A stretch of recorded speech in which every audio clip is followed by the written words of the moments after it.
Guys, I'm selling it.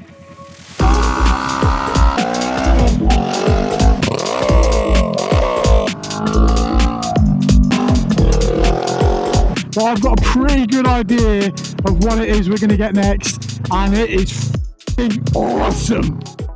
If anyone is new to the channel, welcome. My name is Lewis. This is my 2019 Honda Rebel 500, and if you can't tell by the tone of my voice, I'm a little bit sad because we are selling it. It's time for it to go. I'm not going to stand around here and tell you why. We're going to hop on it, take it for a bit of a spin, and explain to you why we've got to get rid of it.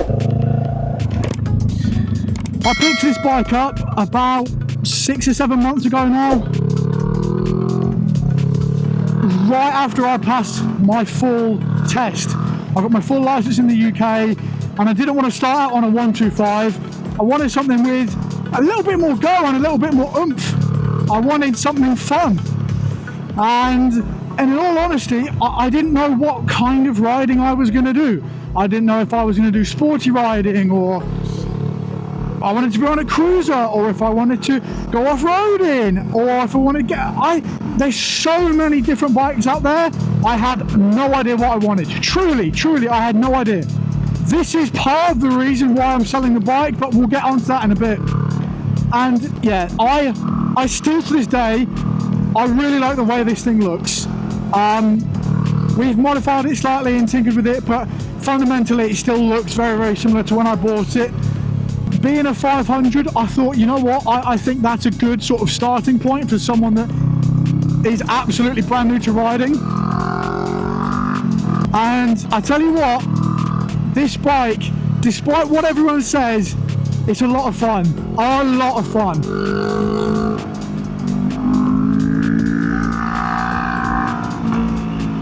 I mean, just listen to that sound.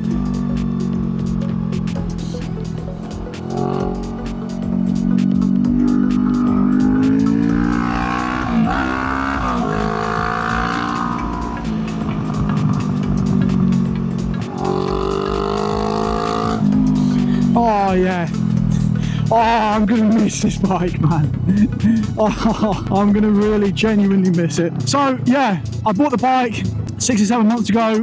Really have enjoyed it this summer. It has been fantastic. We've done some long trips on it. We went over to Wales. I have learned a lot on this bike, and that's the thing that gets me. Like, anyone that rides bikes or is even into cars, you will understand that sentimental connection you get with this piece of metal that you're on. I have learned so much on this thing, and it has been so forgiving, and it's been so patient with me when I am not pulling the clutch in all the way, or I slam on the brakes too hard and ABS has to kick in, or you know, I'm changing gears at the wrong time. It has just been there for me, and it's just looked after me. And as cringy as that sounds, I know, it's so true. It's just been there. It's been like my absolute rock, and it has looked after me. What a brilliant bike it is. However, I'm giving it all this praise, like, and I'm like, wait, should I sell this thing? I don't know, but no, guys, we are selling it. And here's why. It's a brilliant beginner cruiser.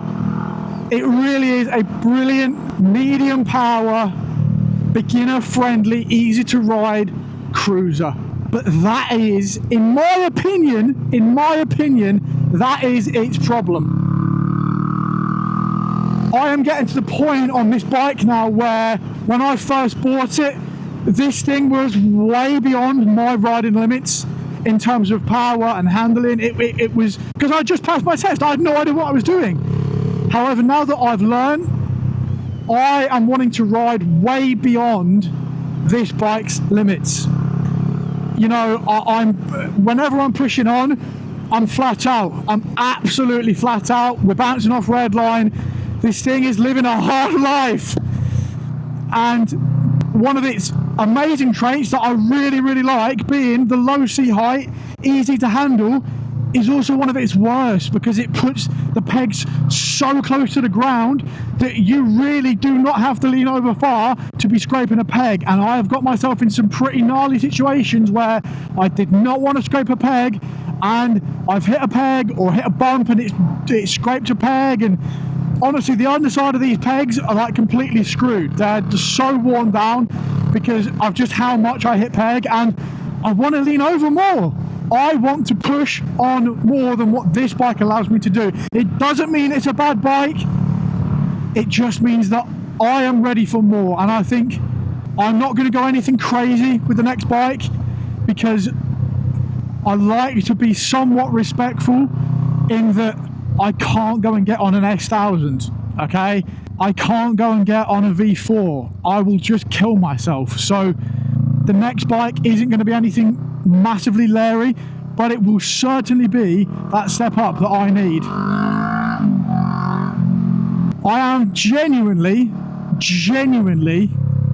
sad about selling this bike, and I really debated, you know, could we keep it alongside another bike? And the answer is yeah we could, but I just wouldn't use it. I just wouldn't use the thing. So what's the point? Why hold on to it? Just, I think it's time to let go, I think.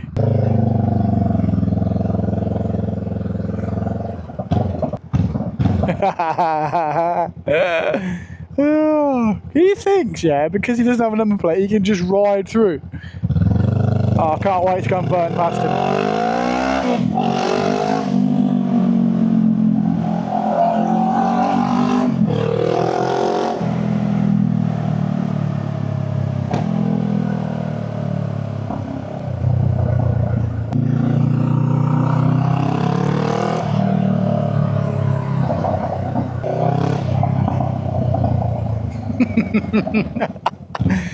Oh, it sounds so dumb.